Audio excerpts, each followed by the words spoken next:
Numidia Podcast, le moment d'apprendre, de comprendre et d'entreprendre. Avec des invités dans le domaine de la santé mentale et physique, du sport et de l'entrepreneuriat. Chaque épisode est un moment unique de découverte, de partage et d'apprentissage. Rejoignez-nous chaque mois pour un nouvel épisode. Bienvenue, chers auditeurs, à Numidia Podcast.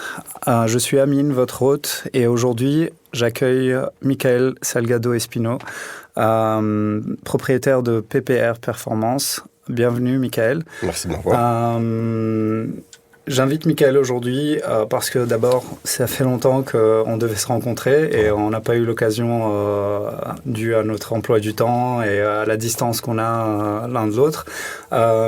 Et aujourd'hui, Michael, je t'accueille vraiment dans un but de conversation par rapport à plein de choses que j'ai vues de toi depuis des années et des échos que j'ai de toi. Et donc, c'est vraiment une conversation qui me tenait à cœur.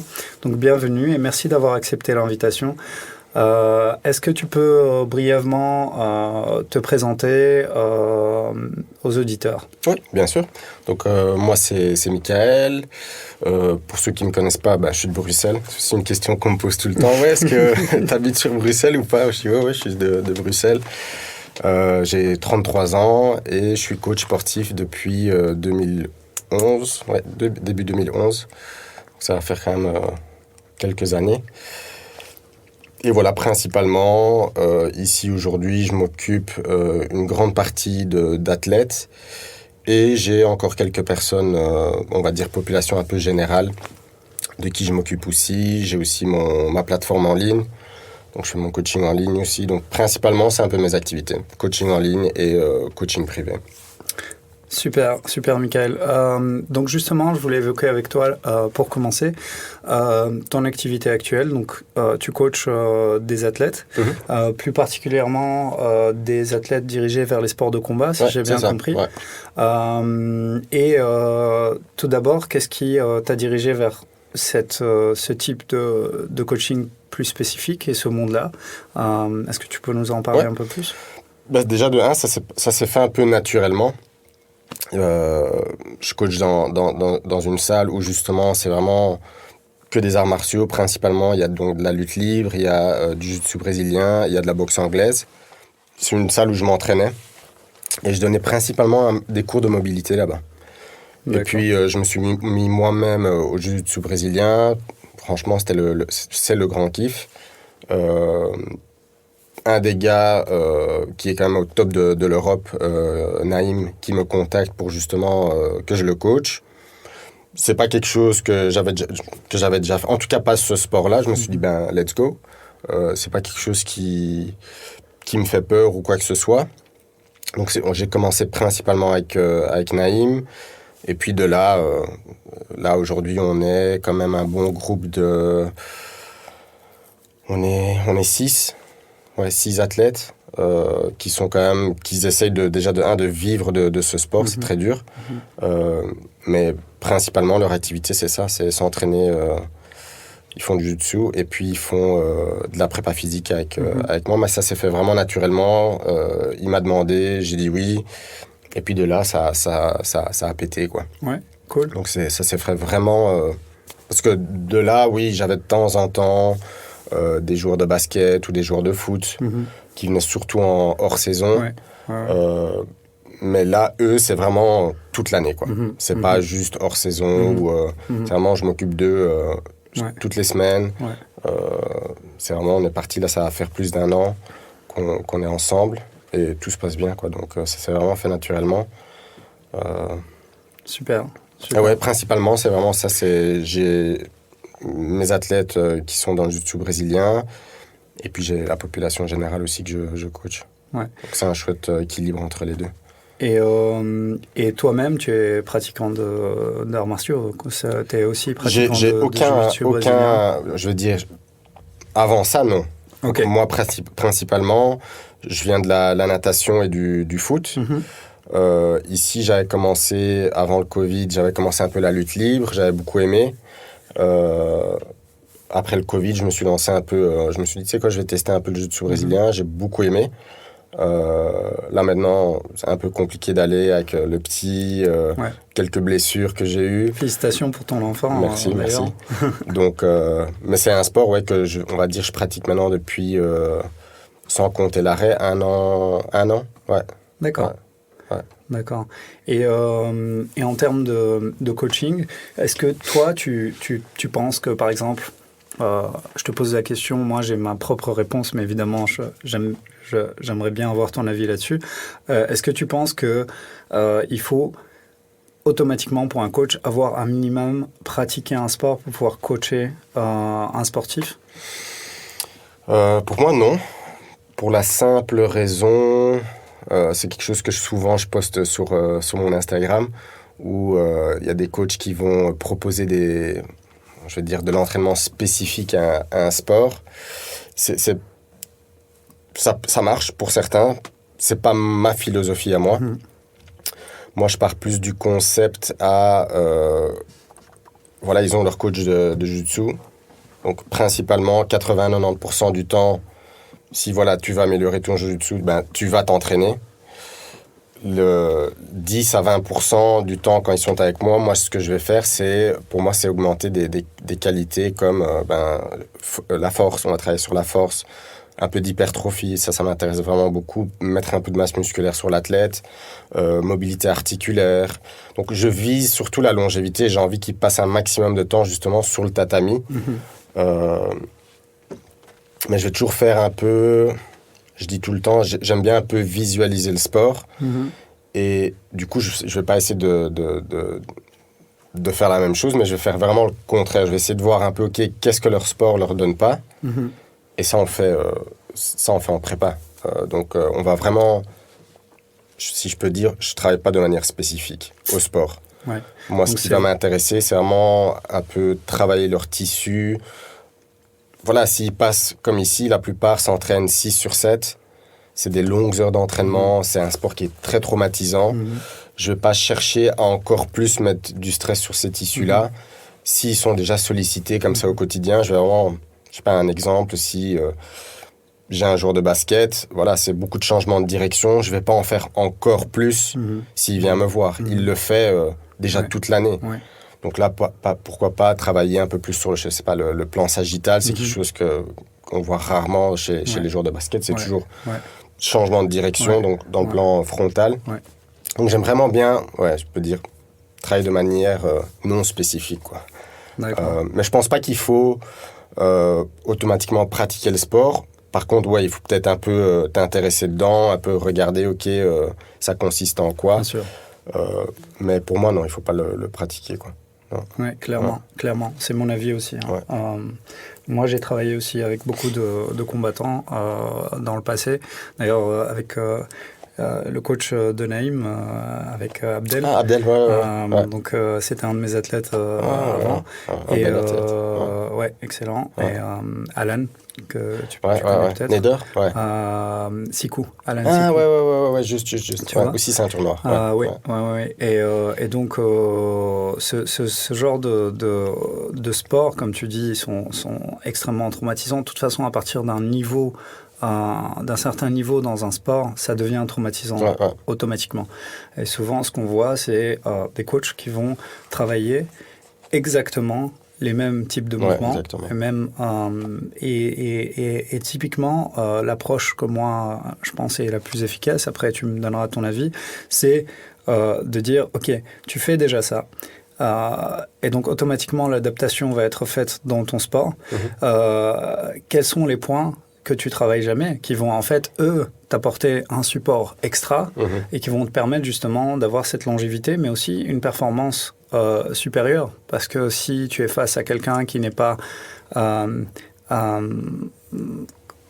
on dit en anglais, well-rounded, qui est complètement complet, qui est un athlète complet, tu vas avoir des lacunes. Et justement, face à un athlète complet, c'est beaucoup plus difficile. Donc, quand on regarde les plus grands athlètes de tous les temps, que ce soit dans le basket avec Michael Jordan, Michael Phelps, à la natation, on voit toujours que ces gars-là font un travail différent quand ils s'entraînent, que ce soit à la salle de gym ou en faisant d'autres exercices, vont travailler là-dessus. Il y a quelque chose qui m'intrigue pas mal avec toi, et justement, je voulais en parler parce que je vois souvent que tu postes ou tu postais des choses là-dessus. C'est le travail de respiration. Et je voulais voir un petit peu avec toi l'importance du travail de respiration, que ce soit pour les athlètes, que ce soit pour les personnes lambda, et on discutait un petit peu, avoir ton avis là-dessus. Alors moi, la respiration, principalement, que ça soit... Je la travaille de la même manière autant pour la population générale que mes athlètes. Et moi, ce qui m'intéresse, c'est de les mettre un peu dans des positions un peu, on va dire, stressantes, un peu traumatisantes. Donc, je vais les mettre, par exemple, dans un split squat ou dans un push-up en fin d'amplitude, donc dans la position étirée, où justement on va créer énormément de stress. Quoi qu'il arrive, la personne va paniquer. Et justement, là, ce que je vais demander à la personne, c'est justement de ralentir un maximum leur respiration. C'est automatiquement, on va affronter ce facteur de stress, comme dans la vie de tous les jours. Tu es au bureau, tu reçois, je sais pas, un email de ton patron. C'est un facteur de stress. Ta respiration qui augmente peut-être inconsciemment, on se rend des fois pas compte. Ben justement, moi j'ai envie de développer la capacité à la personne à revenir un peu à freiner, justement à gérer sa respiration. Donc je vais autant pour moi ça c'est super important, autant l'inspiration que l'expiration va se faire très lente, très silencieuse. C'est justement ça qui va un peu stimuler l'état parasympathique, donc l'état de repos et de digestion. Mais je ne vais pas spécialement... je l'ai fait auparavant avec moi-même. Donc, par exemple, j'avais une pratique de méditation où voilà, je travaillais sur certaines techniques, cohérence cardiaque, box breathing, et ainsi de suite. C'est pas quelque chose que je conseille spécialement, surtout pour des débutants. Très souvent, on va voir quelqu'un qui respire mal. Tu lui dis, écoute, Amine, inspire pendant 6 secondes, et la personne va inspirer pendant 3 secondes confortablement. Et puis les 3 dernières secondes, c'est une bagarre, quoi. Et là, du coup, ça devient problématique parce que justement, ce que tu veux sur l'inspiration, c'est remplir les tissus pleins d'air et les relâcher. Très souvent, quand tu vas demander à quelqu'un d'inspirer, par exemple, pendant 6 secondes, et ils n'ont pas encore cette capacité-là, c'est que leurs tissus, justement, ils vont encore plus devenir raides, et ils vont peut-être commencer à respirer ou avec la nuque plutôt qu'avec le diaphragme. Donc, j'utilise déjà jamais de technique avec mes athlètes, ni avec la population générale que je coach, mes clients. C'est tout simplement, Mais ce que tu fais, c'est que tu génères un stress. C'est ce qui m'intéresse, qui, lui, va demander une réponse. Et le but pour toi, c'est de leur demander de gérer leur réponse au stress. Exactement. C'est bien ça. Et puis, ça dépend aussi un peu de la personne. S'il y a des personnes qui sont un peu... comment dire, un peu down, tu sais, ils ont un peu une personnalité un peu peut-être introvertie, ils sont un peu, tu sais, raplapla. Pourquoi pas faire là un peu, par exemple, je la fais jamais, mais ce serait une bonne idée, par exemple, de faire un peu de Wim Hof, où justement tu vas un peu exciter le système nerveux. Peut-être quelqu'un qui est trop excité et que j'ai besoin d'un peu, tu sais, j'ai besoin de le ralentir un peu, ben là, pourquoi un peu de respiration lente. Je crois qu'il faut déjà de s'adapter. Mais moi, c'est ça qui m'intéresse, c'est que tout ce qu'on va faire, j'aimerais bien que ça transmet, on va dire, à la vie de tous les jours.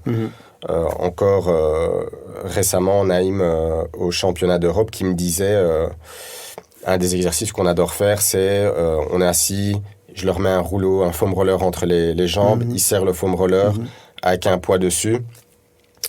Hyper traumatisant, hyper costaud à faire. Ça a l'air simple, mais c'est pas simple. Justement, il faut, une fois que la respiration accélère, on va essayer de ralentir les choses. Et c'est ce qu'il me disait, Mika, punaise, j'avais un triangle sur un gars et il restait 10 secondes et j'essayais de rester calme. Donc c'est ça qui m'intéresse, quoi, c'est qu'ils arrivent à justement tout ce qu'on fait, à je vais pas dire transférer, mais tu sais, qui fasse le déclic à, peut-être je suis en train de respirer mal, et si justement je ralentis un tout petit peu plus, je vais être un peu plus serein et je vois les choses de manière un peu plus large. Donc ouais, principalement j'utilise la respiration pour cet objectif-là. Et puis pour les personnes qui sont méga raides, là, ouais, je vais peut-être passer un peu plus de temps dans d'autres positions qui sont moins stressantes. Je leur mets par exemple, je sais pas, pour moi la plus confortable pour la plupart des gens, c'est allongé sur le côté. Et voilà, on fait un peu de respi lente. Parce que justement, j'ai envie de relâcher tous les tissus avant de se mettre au travail. Et directement, tu vois la personne, tout change, quoi. Sa posture, on a accès à un peu plus d'amplitude de mouvement. Donc ouais, c'est principalement de cette manière-là que j'approche la respiration.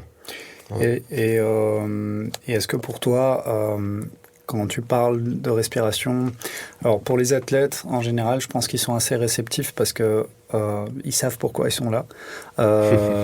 Pour les personnes lambda, parfois, je pense que c'est un peu plus difficile d'explorer certains sujets qui pour eux sont abstraits. Parce que quand on parle de la respiration, les gens la plupart du temps, les gens te disent mais moi je sais respirer.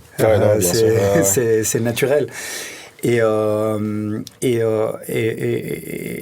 quel est un peu le retour que tu as par rapport à ça? Est-ce que les gens sont ouverts tout de suite au travail de respiration, ou est-ce que plutôt ils le font parce que tu leur demandes de le faire, mais ils ne sont pas complètement impliqués dedans?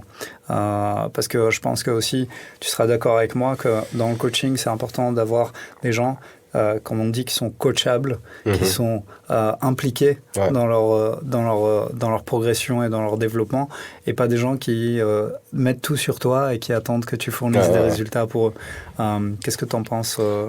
Moi, j'approche je ne vais pas dire ce problème-là, mais voilà, comme tu dis, il y a des personnes où tu sais que tu leur dis, écoute, tous les jours, tu vas méditer 10 minutes et je veux absolument, et on sait que la personne va le faire. Et puis, tu as d'autres personnes, tu sais très, très bien que, voilà, impossible que, la personne prenne 10 minutes pour elle-même, pour pratiquer un peu la respi. Donc, du coup, là, ce qui va toujours être important, c'est de leur donner des outils, justement, peut-être très simples, peut-être vraiment super simples. Je sais qu'il y a des gens qui adorent, par exemple, quand ils vont se promener, du coup, je leur dis, c'est un bon moment de pratiquer un peu ta respi. Et ils ne se sentent pas obligés de mettre 10 minutes de côté pour se mettre peut-être dans une autre pièce et être assis. Et... Donc, il y a plein de manières de par exemple, travailler la respi, où la personne en a besoin. Et très souvent, déjà, de un, ce qui est important pour moi, c'est de moi montrer l'exemple, que les gens, ce qu'ils voient par exemple sur ma page Instagram, c'est ce que je fais, et c'est ce que vous allez faire aussi. Donc pour eux, c'est déjà facile de savoir que je le fais moi, pas au quotidien, mais régulièrement. Et puis de transmettre l'information, on va dire, de manière que ça soit réceptif pour eux, parce que des fois pour nous, ce qu'on explique pour nous, on comprend, c'est simple, c'est notre métier, mais des fois tu expliques une chose à la personne et la personne, sans t'en rendre compte, n'a rien compris, quoi. Donc je pense que la manière dont on communique avec nos clients, c'est super important, que ça soit de l'information, un astuce que tu donnes pendant un mouvement. Pour nous, encore une fois, un astuce, quand tu l'appliques sur toi-même, c'est simple. Tu comprends la chose, pourquoi, comment. Et si tu dis à quelqu'un, je sais pas, pousse tes hanches en arrière, il va te dire, c'est quoi ça, ils ne comprennent pas, quoi. Et puis toi, tu comprends pas non plus pourquoi la personne, son mouvement ne s'améliore pas. C'est que, autant les astuces que l'information qu'on va communiquer, ça doit être réceptif à la personne, pas à toi. Bien sûr. Donc... Oui, ça c'est quelque chose qui revient souvent. Moi, avant, quand je travaillais avec des coachs débutants, que je les formais un petit peu, souvent ce que je voyais c'était de la frustration de la part des coachs, parce qu'ils ne comprenaient pas, c'est tellement simple pour eux. C'est clair que quand tu fais du sport depuis 15 ans et que tu sais bouger, que tu as une intelligence kinétique, tu arrives à comprendre un petit peu plus les choses, mais d'autres personnes qui n'ont pas spécialement le même type d'intelligence que toi tu vas avoir, ou la même sensibilité, ils vont avoir tendance à aussi être frustrés, parce qu'ils voient dans ton visage que pour toi c'est simple, et pour eux c'est compliqué, et donc ils ont l'impression qu'ils sont bêtes, ou et c'est ça qu'il faut éviter. Donc moi c'est ce que j'expliquais à l'époque, où je disais si une personne ne performe pas un mouvement correctement, c'est de votre faute. C'est pas la faute de la personne. Donc, il faut jamais laisser sentir la personne. Faut jamais laisser la personne se sentir incapable de faire quelque chose. Mais il faut toujours se demander qu'est-ce que j'ai mal dit ou mal fait qui fait que en fait la personne ne comprend pas. Et donc trouver le bon canal de communication avec la personne, extrêmement important, et ça va nourrir justement cette relation avec la personne. Exactement. Et au plus vous allez avancer, au plus la personne va te faire confiance, parce qu'elle va dire il sait parler ma langue, il me parle une langue que je comprends. Et ça, je pense que tu vas être d'accord que c'est non, tout à fait. Je pense que autant, chaque année, je prends pas mal de stagiaires parce que ça me fait plaisir. Mais ils sont tous tellement focalisés sur plein de choses qui n'ont au début aucune importance. Pour moi, le plus important, c'est dès le départ, c'est créer, comme tu dis, un environnement où la personne, elle va se sentir... elle se sent à l'aise, elle n'a pas peur de faire des erreurs, elle sait que le coach ne met pas spécialement trop, ou qui communique d'une manière, je comprends ce que tu dis. Donc la personne, elle est dans un environnement où le progrès est possible. Et puis au début, pour moi en tout cas, on parle trop.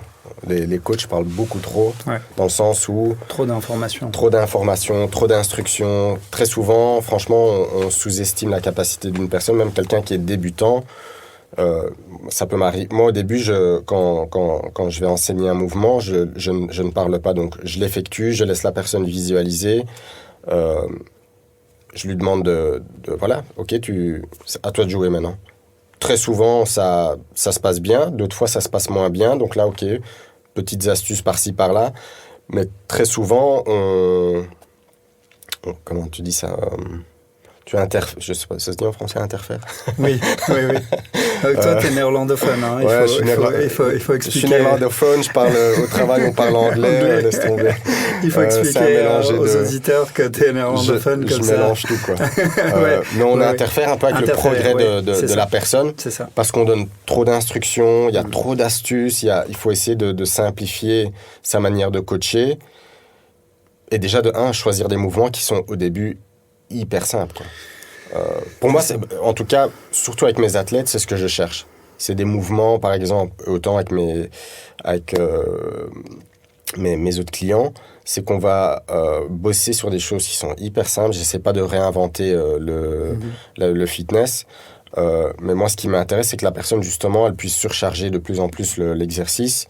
Mais je vais pas trouver des exercices, j'aime bien dire des exercices à Instagram hyper compliqués, déjà de mettre en place, de 2 à coacher, et puis de 3 à effectuer pour la personne, quoi. Avec un risque élevé aussi. Exactement.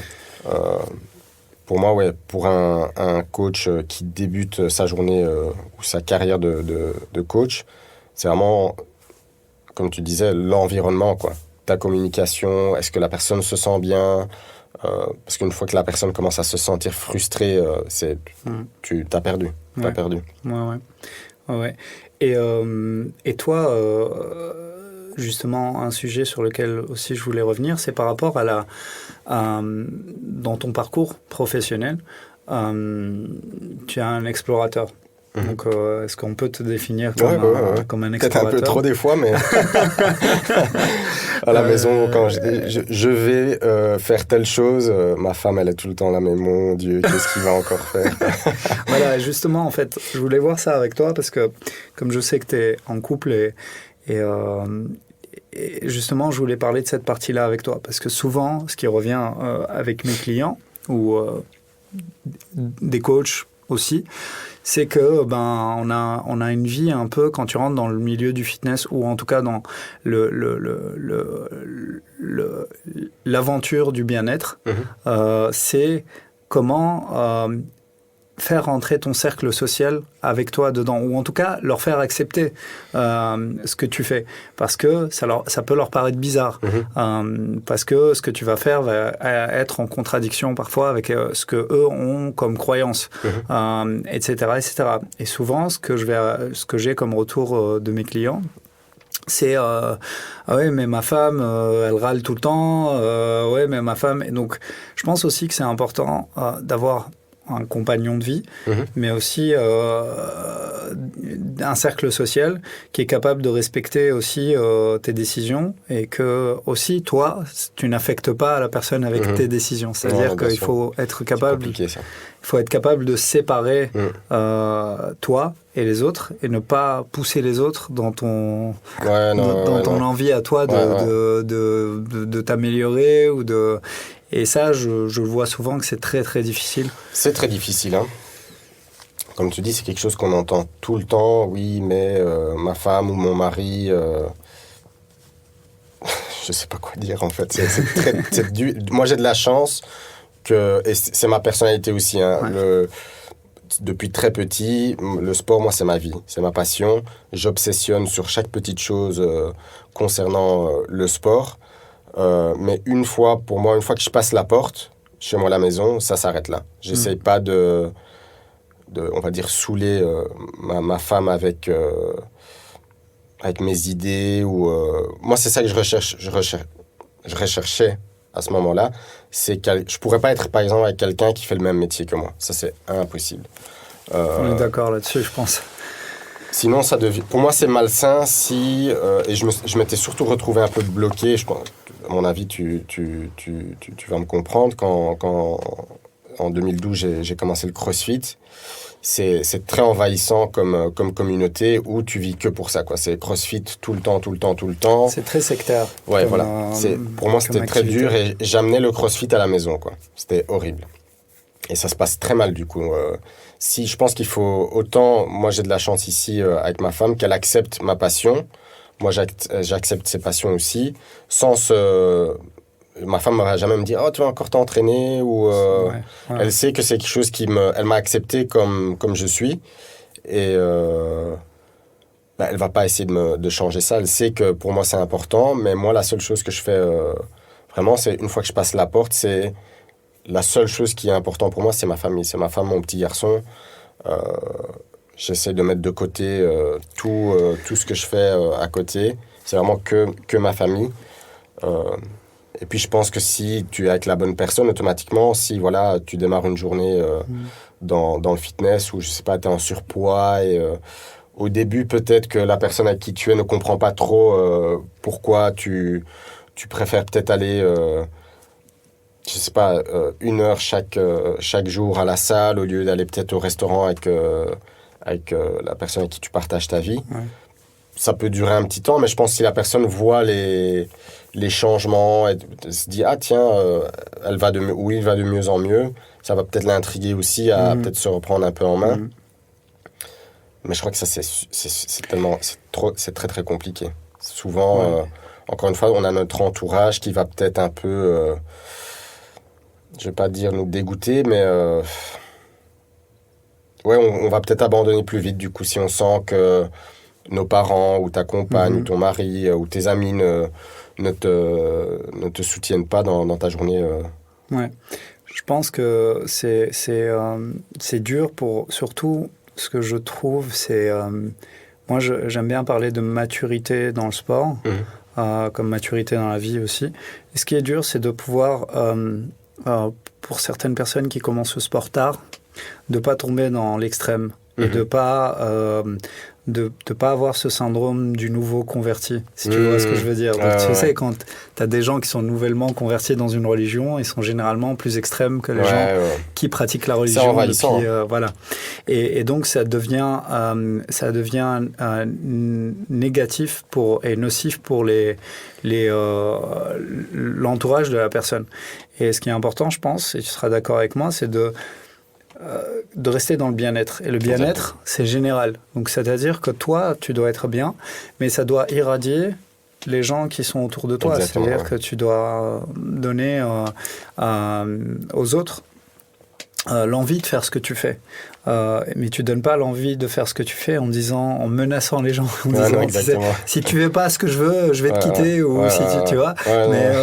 Tu vois, c'est un peu. C'est comme tu dis, hein, ça peut être envahissant pour quelqu'un qui n'a jamais fait ça et qui se lance dans le fitness. Où cette personne-là, on voit ça surtout, encore une fois, dans le crossfit, où la personne, c'est que ça, quoi. C'est ça. Et ça, c'est très mauvais. Le yoga aussi. Yoga. Moi, c'est vrai que ici, par exemple, encore, j'ai une de mes clientes qui a quand même un travail qui est quand même très stressant. C'est une maman. Et c'est quelqu'un qui se met beaucoup la pression, justement, pour atteindre ses objectifs. Et bon, quand tu regardes un peu ses journées, elle me dit tout le temps, oui, mais je sais que je dois m'étirer, je sais que... Je dis non, tu ne dois pas, en fait.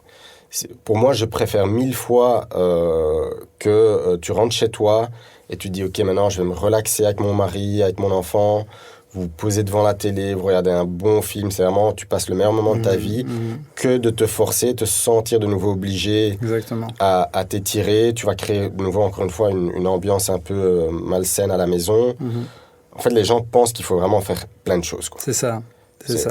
On peut faire, encore une fois, si tu as le temps et l'envie, très bien, mais il faut surtout pas se mettre la pression, quoi. J'en parlais justement avec Nico, que j'avais invité ici, sur les croyances, tu sais, les croyances populaires. Est-ce qu'on croit qu'il faut faire et qu'est-ce qu'on croit qu'il... Et moi, j'ai souvent cette conversation avec des clients, par exemple, qui arrivent en retard à leur séance, hyper stressés. Désolé, je suis en retard, on va pas pouvoir faire toute la séance. Et aussi, quand moi je pose la question à mes clients et je dis OK, quand tu as fini, tu dois être à quelle heure au bureau, j'aime bien poser ces questions-là parce que j'aime pas terminer la séance et que la personne aille courir au bureau, machin et tout. Donc, ce que je dis souvent aux gens, c'est vous croyez que vous devez faire combien de temps de séance? Parce que, OK, une séance, ça peut durer 1 heure, 1h15, 1h30, mais quelle est votre croyance par rapport à ce que vous devez faire? Alors, il faut au moins faire 1 heure. Non. Non, pas du tout. Et donc, en fait, 1 heure de séance, ça doit couvrir plein de choses. Et donc, le bien-être, c'est aussi être capable de faire cette petite zone tampon entre le moment où tu vas terminer ton entraînement, le moment où tu vas aller manger ou le moment où tu vas aller travailler. Et ce que les gens ne comprennent pas, et j'aimerais bien ton avis là-dessus, parce que ça c'est mon avis à moi, c'est que moi je préfère, et ça c'est avec le temps évidemment que tu apprends ça, moi je préfère maintenant, au jour d'aujourd'hui, faire une séance de 30 minutes, et après ma séance de 30 minutes, prendre le temps de respirer, prendre le temps de prendre ma douche à mon aise, tu vois, s'il faut manger, s'il faut avant de commencer à travailler. Alors qu'avant, je pouvais faire pousser ma séance le plus proche possible de mon prochain coaching ou de mon prochain rendez-vous. Et terminer, et après rentrer tout de suite dans un autre... Et en fait, c'est ce que les gens, pour moi, doivent comprendre, c'est qu'il faut il faut être capable, surtout après le sport, si tu as de revenir un peu au calme, quoi. Exactement. Et généralement, les gens ont du mal à comprendre ce concept-là, que la séance n'a pas vraiment de durée, doit pas vraiment avoir de durée spécifique. Et ça, c'est ma prochaine question, c'est pour toi, quand tu travailles avec tes clients ou tes athlètes, est-ce que tu détermines que ta séance, voilà, c'est comme quand on apprend dans le coaching, il faut qu'une séance soit structurée comme ça, parce que sinon, tu couvres pas tous les... donc voilà, est-ce que toi, tu as une vision différente? Moi j'ai une vision différente. Est-ce que toi, tu vois les choses Moi, c'est de nouveau, c'est compliqué hein, pour certaines personnes. Il y a au début tellement de motivation pour certains. Où j'aimerais j'aimerais m'entraîner 6 fois semaine. Je dis, ok, on va peut-être commencer par 3. Je vais faire des séances de 2 heures. Ok, non, il ne faut pas faire 2 heures. Je dois faire tel exercice. Non, tu ne dois pas faire tel exercice. Donc, je me retrouve, surtout les dernières années, je me suis retrouvé avec... la plupart de mes clients aujourd'hui ont déjà travaillé avec d'autres coachs et je me suis retrouvé justement un peu à j'aime bien dire désapprendre ce qu'ils ont appris parce qu'ils ont plein de croyances et j'essaie de les soulager un peu. Ok, tu dois pas faire 5 séances semaine, tu dois pas... Si tu n'as pas le temps de faire une séance de 1 heure, c'est pas grave, on peut faire 20 minutes, on peut faire 30 minutes. Et puis comme tu dis, c'est toujours mieux de conseiller à une personne ok, on peut peut-être s'arrêter 5-10 minutes à l'avance, on peut les récupérer peut-être une autre fois, parce que j'ai pas envie, comme tu dis, que tu fonces comme un malade mental au travail. Voilà, t'as envie de... Je pense qu'aujourd'hui, on vit déjà une vie qui va 1000 à l'heure. C'est constamment, c'est une compétition avec tout ce qu'on fait. Si en plus maintenant ici la personne elle va venir chez toi et encore tu vas mettre encore plus de pression supplémentaire, tu perds les personnes aussi. Ouais, c'est sûr. Donc moi je me retrouve très souvent à soulager des personnes. Ok, on n'est pas obligé de faire 1 heure ou on n'est pas obligé de faire 1 heure et demie, on n'est pas obligé de s'entraîner 6 fois semaine. T'as pas besoin aussi, tu sais les gens qui disent Active Recovery Day. Pour moi, ça sert absolument à rien. Ça devient à nouveau, pour moi, malsain dans le sens où est-ce que tu vas sacrifier nouveau ton dimanche à faire une séance de 2 heures de foam roller et de méditation et de je sais pas, douche froide avec douche chaude au lieu de juste, je sais pas, rester au lit avec ta femme ou avec tes enfants et aller vous promener tranquille. Exactement. Pour moi, les gens doivent apprendre de nouveau à se relaxer, quoi. Se relaxer, pour moi, c'est super important. C'est pas toujours facile de transmettre ça aux personnes, parce qu'on est compétitif, je pense, ça c'est sûr. Mais il faut pas tout le temps l'être, je pense. Ça, c'est important.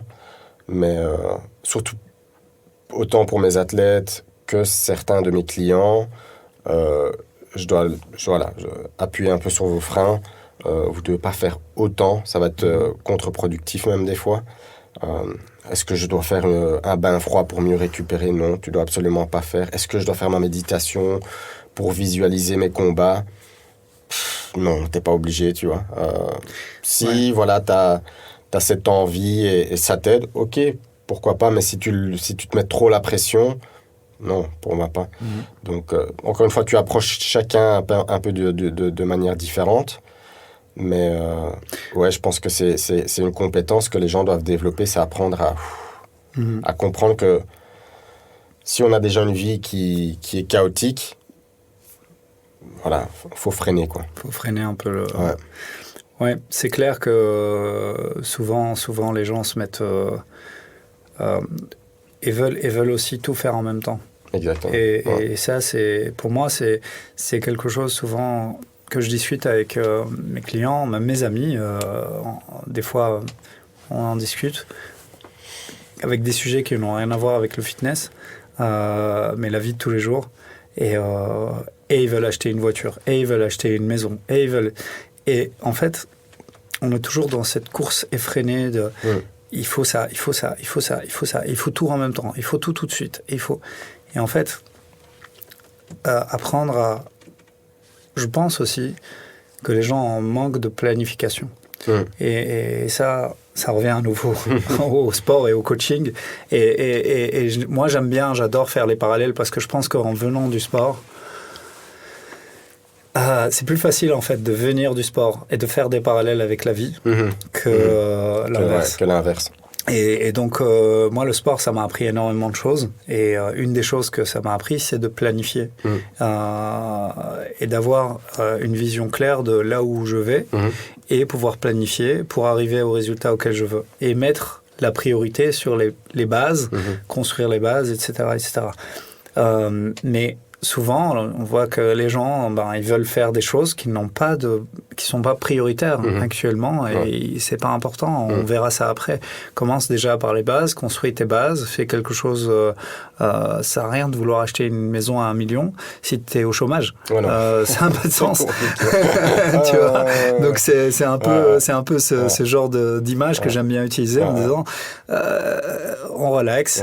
Ok, ça sert à rien. C'est le problème de beaucoup de personnes. Beaucoup trop de choses. Ouais, quand vous commencez le sport, ça sert à rien de vouloir faire attention à son sommeil, et vouloir changer sa nutrition, et vouloir aller faire, comme tu as dit, des bains froids, des saunas, des machins. Relax, commencez étape par étape. Déjà, soyez régulier dans vos entraînements et essayez d'être... de mettre en place une habitude, et une fois que les choses deviennent habituelles, commencer à rentrer des choses progressivement. Et si vous ne pouvez pas le faire à un certain moment parce que XY, c'est OK. C'est pas grave. Ouais. Souvent, les gens me disent, tu t'entraînes combien de fois semaine ? Je dis, ça dépend. Voilà. Ça m'arrive de m'entraîner 7 jours sur 7. Ça m'arrive de m'entraîner 2 fois dans la semaine. Ça m'arrive de... Ah ouais, c'est vrai. Ouais, c'est la vie. C'est la vie, c'est comme ça. Quand c'est pas la priorité, c'est pas la priorité. Quand c'est la priorité où je peux prioriser ça, je le fais. Et je pense que toi, maintenant qui as une vie de famille, tu peux confirmer aussi. Exactement. Mais ça, c'est intéressant ce que tu dis, parce que moi, par exemple, surtout pour mes coachings en ligne, ceux que je coach en tout cas sont à distance, donc ils sont à l'étranger. Et encore une fois, pour moi, ce qui est important, c'est de soulager un peu la personne, pas qu'elle ait la pression de se dire « Ah, je dois faire mes séances que Mickaël m'a prescrit. » Mais je vais leur expliquer « Ok, vous avez 4 séances. » Donc, c'est rare que je dépasse 4 séances d'entraînement, ou que je conseille en tout cas plus que 4 séances d'entraînement par semaine. Et c'est déjà énorme pour certains. Et encore une fois, j'ai de la chance que ceux que je coach en ligne, c'est des athlètes aussi, ou en tout cas des sportifs, on va dire. Et je leur explique, OK, les 4 séances, vous ne devez pas voir vos 4 séances en une semaine. Pour moi, une semaine, ça peut être 10 jours. Donc, si tu peux faire, par exemple, séance 1 lundi, séance 2 jeudi, exactement, séance 3 samedi, et certains vont se mettre de la pression, ils vont bloquer leur dimanche pour faire leur dernière séance de la semaine. Non, relax, on peut la faire lundi, on peut la faire mardi, et ainsi de suite. Et encore une fois, je pense qu'on ne s'adapte pas, en tout cas que coach, certains coachs, à la vie. La vie, elle est chaotique. Comme tu dis, il y a des semaines où tu vas peut-être pouvoir faire 7 séances par semaine, parce que voilà, ton emploi du temps te le permet. Et puis, il y a d'autres semaines où voilà, la vie te frappe à la porte, te rappelle que ce n'est pas toujours possible, et tu fais peut-être que 2 séances. Et est-ce que c'est pour ça que tes progrès vont être moins importants? Absolument pas. Non, je pense que si tu l'approches de manière, OK, c'est la vie, c'est comme ça, j'ai 2 séances, je donne tout ce que j'ai sur les 2 séances, je pense que là, c'est important d'être bien entouré, ton coach qui voilà, peut-être va adapter tes séances pour que justement sur 2 séances, tu couvres un peu, on va dire, tout ce que tu devrais faire. Encore une fois, ça, pour moi, ça n'a pas d'importance, mais on peut. Mais on ne s'adapte pas à la vie de la personne, très souvent. C'est très difficile pour quelqu'un même si encore une fois, comme tu dis, ça c'est important, c'est méga important d'avoir des bonnes habitudes, planifier ses journées. Il y a des journées où ça ne va pas être possible. Moi, je suis passé d'être hyper obsessionné avec me réveiller le matin, douche froide, je me mettais devant mon panneau de lumière rouge, infrarouge. Je faisais ma méditation, petit café, bouquin, c'est fini ça. Donc, est-ce que c'est grave? Absolument pas. Donc, pas du tout. Encore une fois, j'ai remarqué que toutes ces choses-là me rendaient à la limite, le temps que j'avais fini toute ma routine matinale, j'étais prêt à retourner au lit, quoi. Ça m'avait fatigué au lieu de te mettre directement, comme tu dis, OK, ça c'est mon objectif. La première chose que tu fais au matin, c'est faire une chose pour te rapprocher de ton objectif. C'est ça. Que de perdre du temps, pas perdre du temps, mais à faire des choses qui n'ont...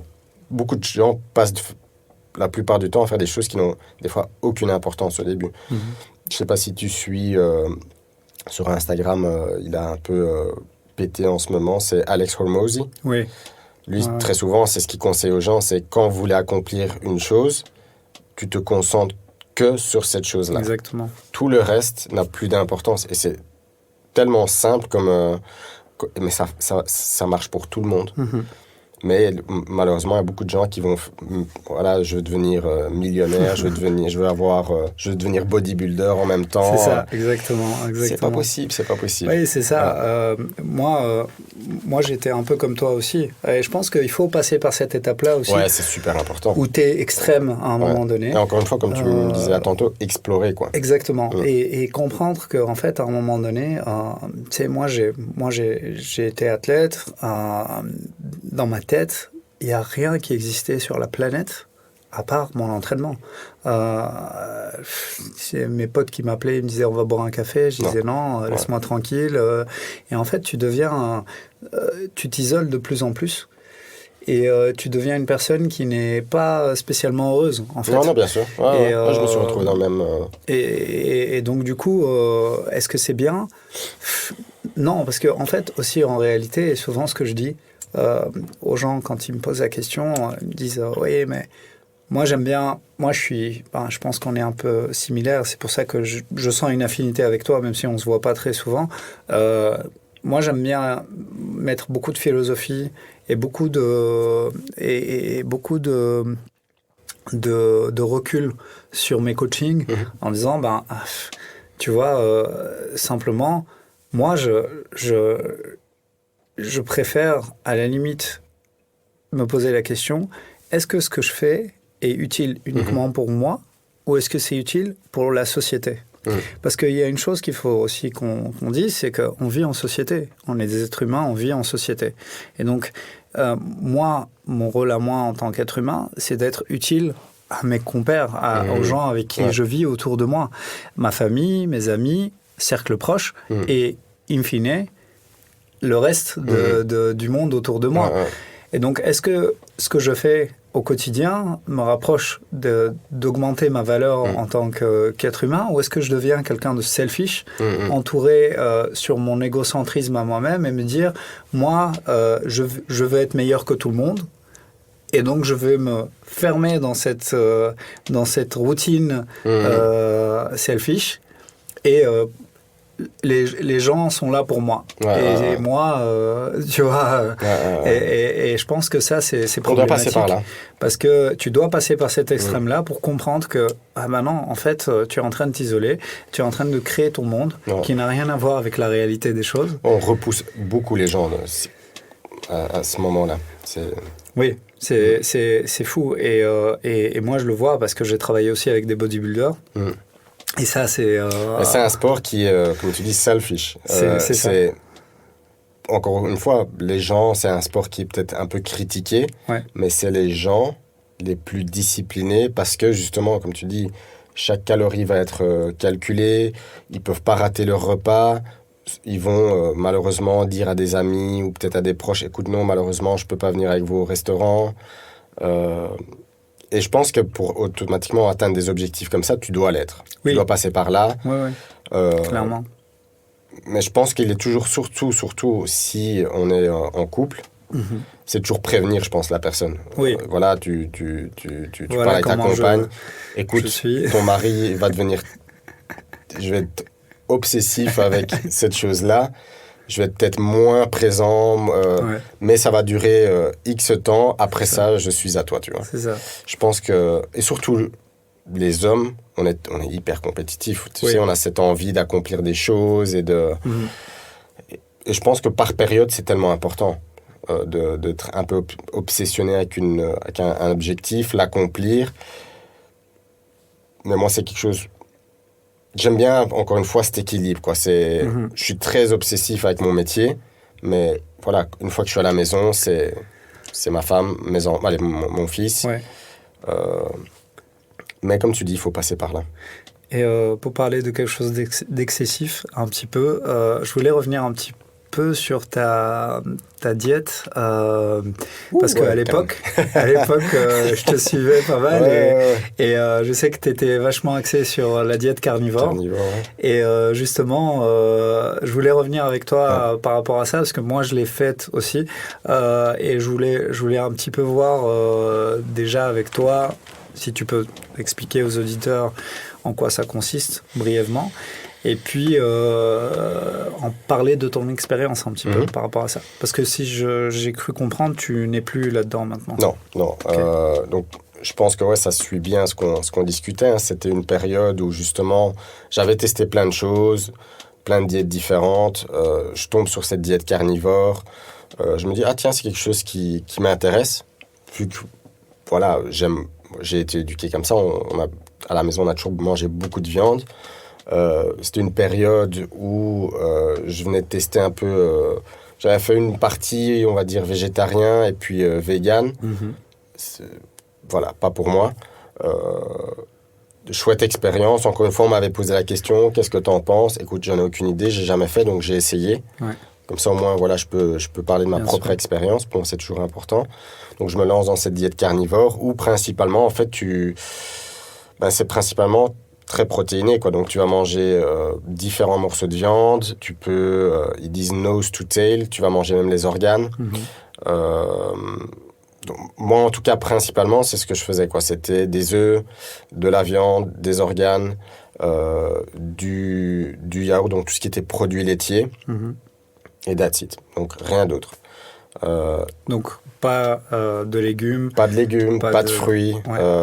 Au début, c'était inconfortable de dire, avec tout ce que tu entends, il faut des légumes ou il faut des fruits. À cette époque-là, voilà, pour moi, c'était compliqué à comprendre. Mais je me suis dit, tu sais quoi, je me lance dedans et on verra où ça mène. Et automatiquement, ce que j'ai fait, c'est que j'avais combiné, on va dire, la diète carnivore avec le jeûne intermittent. Donc, je jeûnais entre 16 à 20 heures par jour. J'ai fait ça presque quand même 5 ans. J'ai tenu. Les dernières années, j'allais peut-être incorporer un tout petit peu de riz par-ci par-là de temps en temps, une patate douce, parce que je sentais le besoin. Je commençais quand même à sentir, ok, pour le long terme, c'est pas ce qu'il y a de mieux. Et encore une fois, ça affectait énormément mon quotidien. Des amis qui m'invitaient, je faisais le difficile. Ma compagne aussi, viens, on va manger au restaurant, ou viens, on va manger une glace. Ah non, c'est pas possible, je fais la diète carnivore. Donc ça a été, encore une fois, une période très selfish. Donc je pensais que à moi. Je m'en foutais ce que les gens disaient. Je me suis senti bien, mais c'est un peu les effets un peu de la lune de miel, je pense. À long terme, vraiment plus d'énergie, je sentais que j'étais irrité, un peu des problèmes d'estomac. Et puis je suis revenu à, on va dire, je ne vais pas dire à la base, mais voilà, j'ai réincorporé des fruits, donc des glucides. Je mange de manière variée. J'ai vraiment réussi aujourd'hui à trouver, ok, telle chose, tel aliment et tel aliment, ça me convient vraiment bien. Tel aliment ne me convient pas du tout, donc je ne le consomme pas. Mais encore une fois, je pense que c'est important d'essayer. Bien sûr. Est-ce que c'est quelque chose que je conseillerais aujourd'hui? Absolument pas. Non. Non. Parce que justement, encore une fois, tu penses à plein de choses, quoi. Est-ce que c'est faisable? Oui, mais ça va affecter beaucoup trop le quotidien de la personne. Voilà, tu vas au restaurant, tu manges un burger et toi, tu vas demander un burger sans le pain. Tu vois, c'est clair. Tes amis vont se dire, mais c'est quoi ce mec, quoi? Tu vas pas crever parce que tu...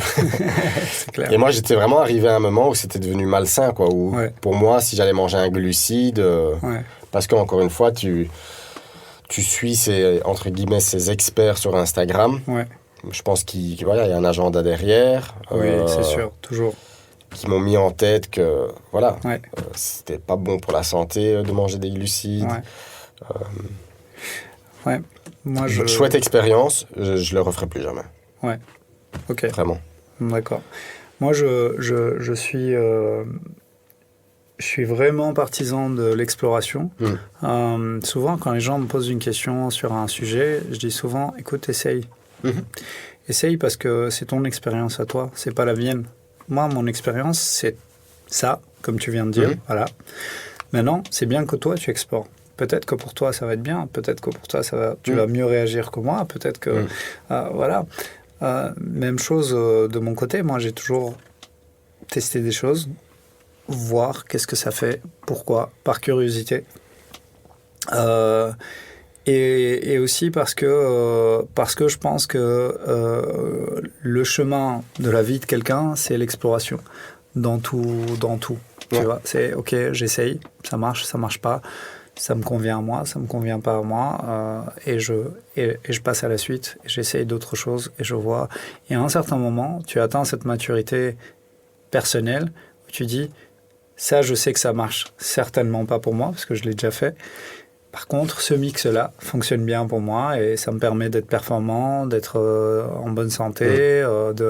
Voilà, ça coche un peu presque toutes les cases. Et donc, c'est parfait. Est-ce que toi, dans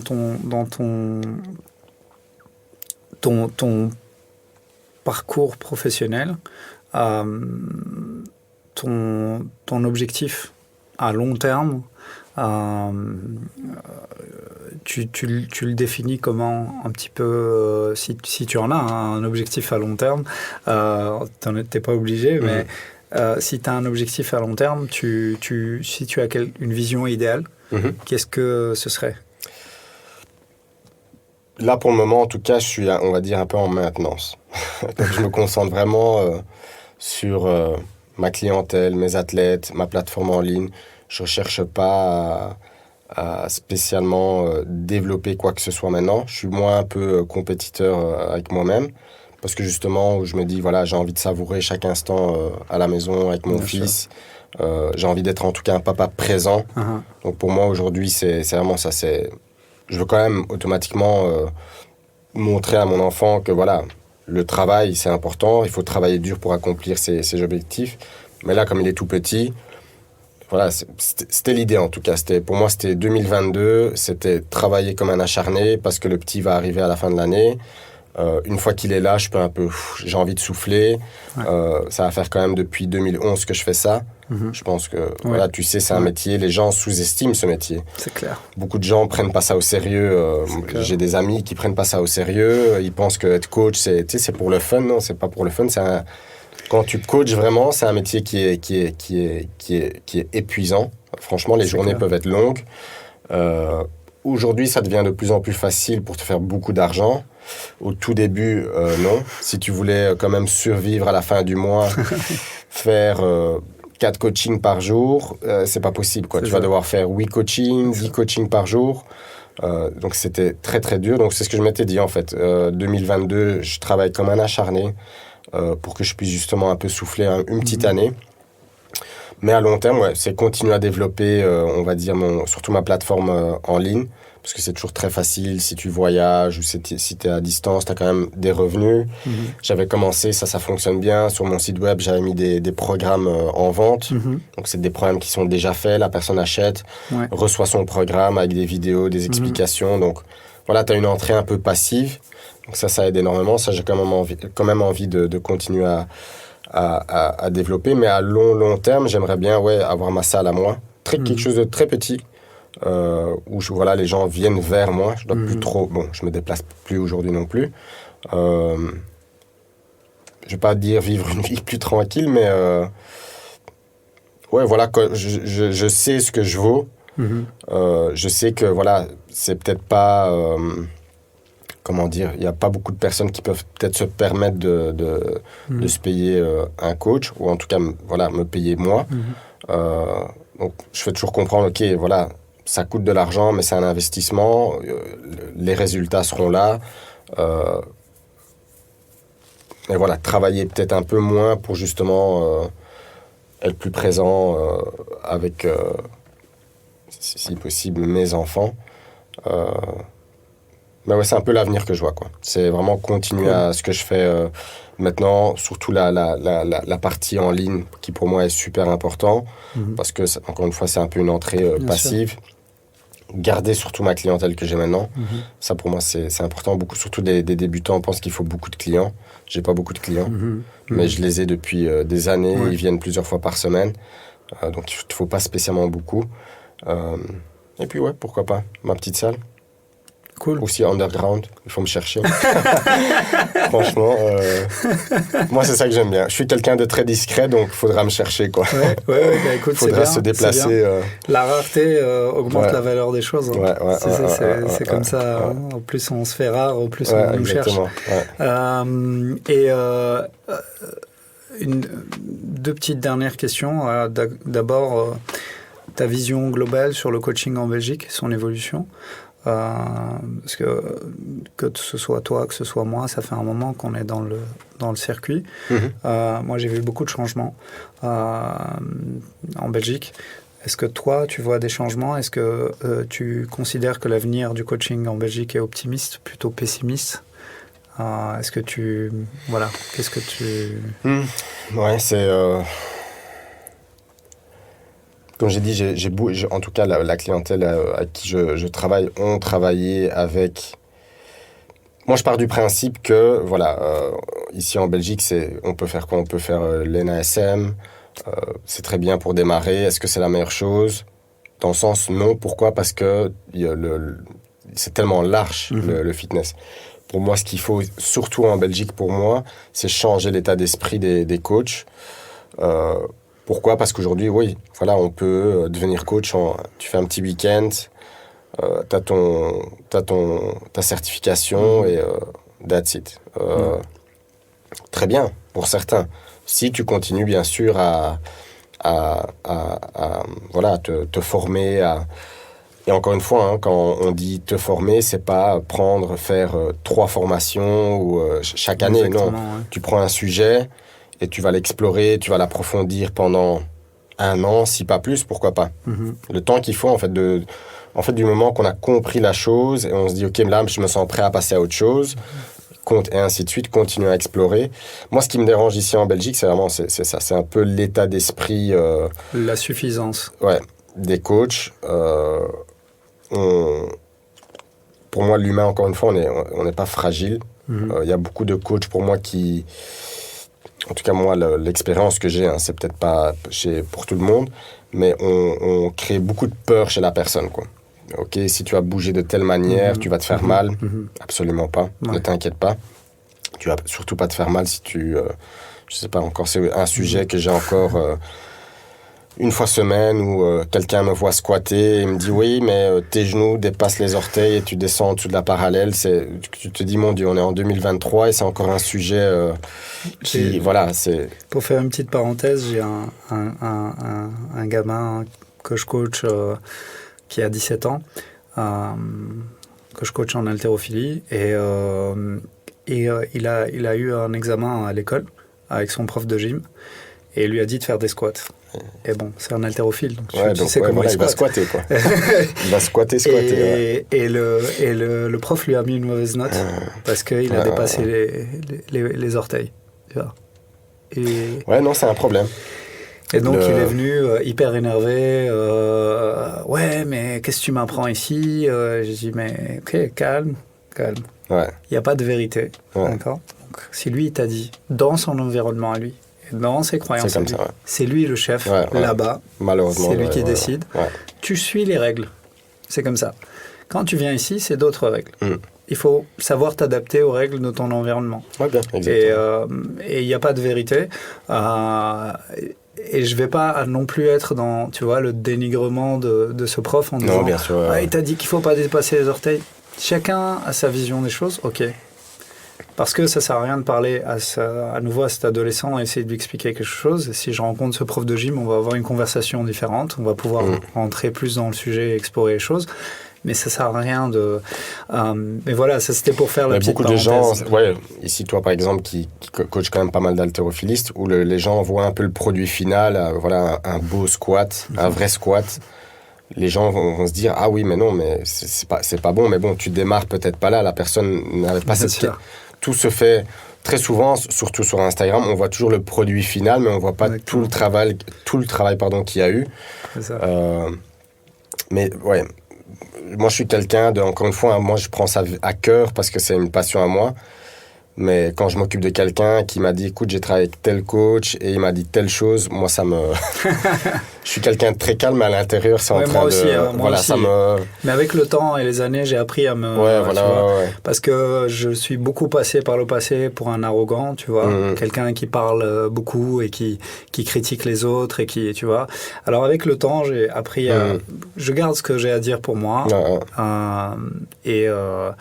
Et c'est OK, tu vois, je veux dire, c'est comme ça. Moi, j'ai des clients qui sont médecins, quand je discute avec eux, et qui me parlent de leurs compères qui font des erreurs, bah, je me retrouve là-dedans, tu vois, et je dis, ah, vous aussi, dans votre métier, ah ouais, moi aussi, j'en ai marre qu'il y ait des patients qui viennent d'autres médecins qui me disent qu'on leur a raconté ça, ça et ça, alors que...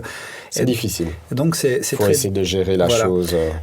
Tu fais face à des gens qui sont dans le même métier que toi, mais qui n'ont pas la même passion, qui n'ont pas la même vision de qu'est-ce qu'est ce métier. Tu es dans le bien-être, t'es dans le, tu couvres tellement d'aspects. Et c'est pour ça que tout à l'heure, j'aimais bien quand tu disais il y a des gens qui n'ont pas l'impression que c'est un métier. Je pense que je l'avais dit une fois dans un de mes posts, j'avais dit que justement le métier de coach, pour moi après le métier de médecin, tu sais, si voilà, j'ai un cancer, voilà, un médecin peut sauver ta vie aujourd'hui. Ouais. Pour moi aujourd'hui, après un médecin, il y a les coachs sportifs, on se rend pas compte, mais il y a peut-être une femme qui peut venir te voir parce qu'elle se sent pas spécialement bien dans sa peau et ça se passe pas bien avec son mari. Voilà, après 3 mois, grand changement, elle se sent super bien et le couple survit.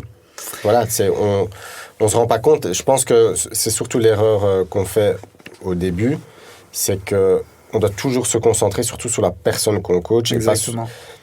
Elle vient avec des objectifs, tu dois faire en sorte d'accomplir ses objectifs. Ça, c'est sûr. Mais il y a beaucoup de ils prennent ça à la légère et ils savent pas qu'il y a quelque chose d'autre derrière, peut-être. J'ai eu cette expérience avec un client qui était agent immobilier.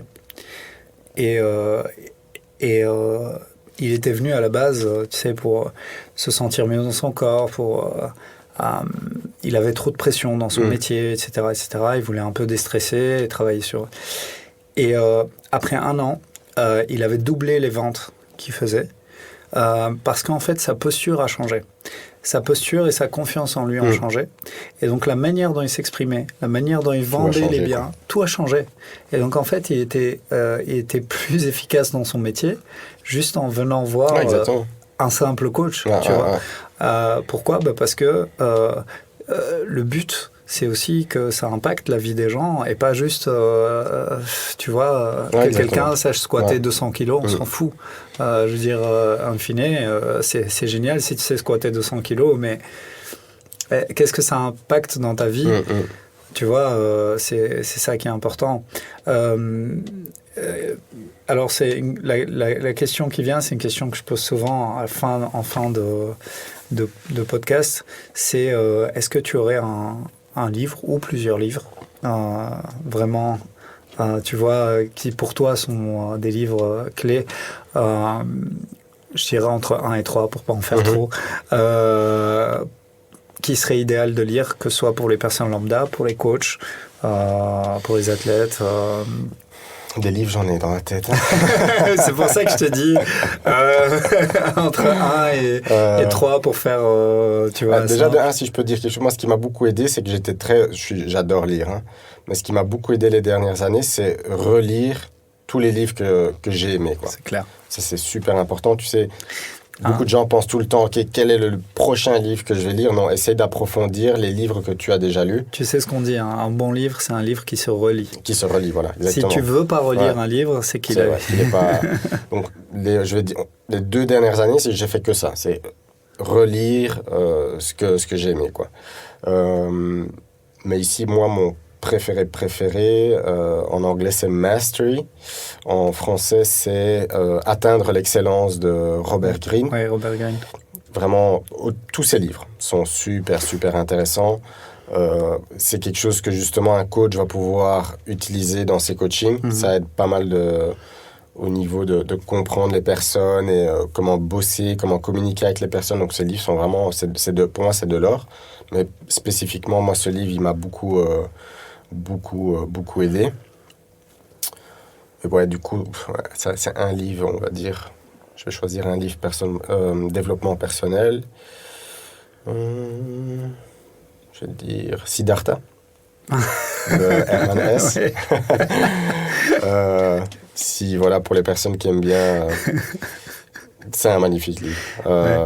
Donc, je dirais 2 Siddhartha de Herman Hesse. Et puis 3.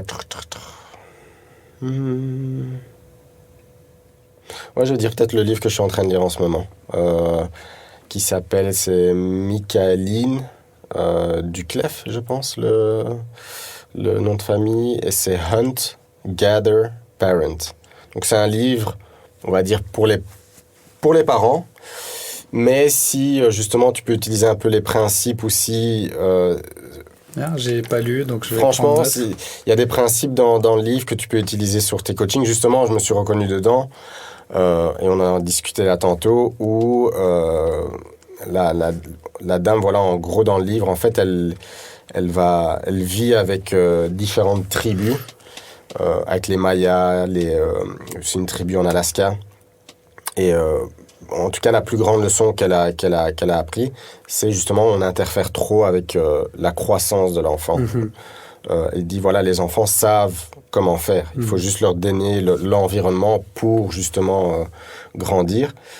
Et justement, c'est quelque chose que moi j'ai remarqué aussi avec mes coachings au début, c'est que je donnais trop d'informations, trop d'astuces, trop d'explications. Moins c'est mieux. C'est vraiment utilisé, par exemple, dans le livre, elle explique qu'avec un enfant, les mots, ça va stimuler l'enfant, donc ça peut, par exemple, les exciter, ou c'est quelque chose qu'on peut utiliser sur les coachings aussi, utiliser peut-être moins encore une fois, d'astuces verbales. Laisser la personne, encore une fois, il faut lui donner une chance d'apprendre, en fait. Souvent, on casse l'apprentissage parce que, justement, on voit une petite erreur et on saute dessus. Donc je dirais, ouais, comme 3e livre, ce livre-là, parce que voilà, pour les parents, franchement, c'est top. Et parce que les principes, on peut les appliquer justement sur nos coachings. Ouais, ok, top. Ouais. Et dernière petite chose, une phrase, une quote que tu aurais en tête, ou qui revient souvent pour toi, qui t'aide à faire les choses, ou qui t'aide dans ton métier. Alors la phrase, moi, je l'avais partagée à un podcast où j'avais été invité récemment. Et une phrase que j'aime bien me répéter le matin, c'est que je dois recommencer. Je dois recommencer à zéro, on va dire. Donc, c'est refaire à chaque fois, surtout les choses qui nous font du bien, à la limite. Hier n'existe plus, c'est une nouvelle journée, donc on doit recommencer un peu à... C'est vrai que quand c'est dur, c'est une phrase que j'aime bien me répéter, que je dois recommencer à zéro, en fait. Tout ce que j'ai fait, ça n'a plus d'importance, c'est ce que je vais faire là, maintenant, à l'instant. C'est quelque chose que j'aime bien me mettre en tête. Et puis, je vais pas dire une deuxième phrase, mais j'essaie surtout, quand les choses sont un peu plus chaotiques, j'essaie quand même de les savourer, quoi. Donc, même savourer les moments chaotiques de la vie. Voilà. De là, encore une fois, j'aime bien mettre les gens dans des positions un peu chaotiques et apprendre à gérer ça, parce que c'est ça, la vie. La vie va venir frapper à la porte et ça va être dur à certains moments, mais c'est toi, ta capacité, justement, à rester calme et voir quand même les bonnes choses dans ces moments chaotiques, et tout va bien se passer. Top. Super, Michael. Je pourrais parler encore 1 heure avec toi, mais on va terminer ce podcast. Merci encore une fois d'avoir accepté de venir. Merci à toi. C'était top. Où est-ce qu'on peut te retrouver ? On va mettre les liens vers tes réseaux, ton site internet, etc. Mais physiquement, où est-ce qu'on peut te retrouver à Bruxelles ?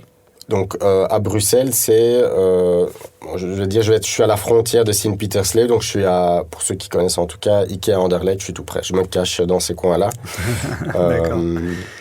Et la structure où tu travailles, c'est Invictus Team. Invictus Team. Ouais, c'est ça. Voilà, donc c'est Invictus Team. Et pour les fans de sport de combat, vous pouvez aussi y aller pour, magnifique pour ça. Et alors, Michael, encore une fois, très heureux de t'avoir accueilli. Merci.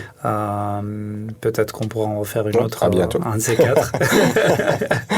Merci aux auditeurs d'être avec nous pour cette heure de podcast. Et je vous donne rendez-vous pour la prochaine podcast. À très vite. Merci beaucoup.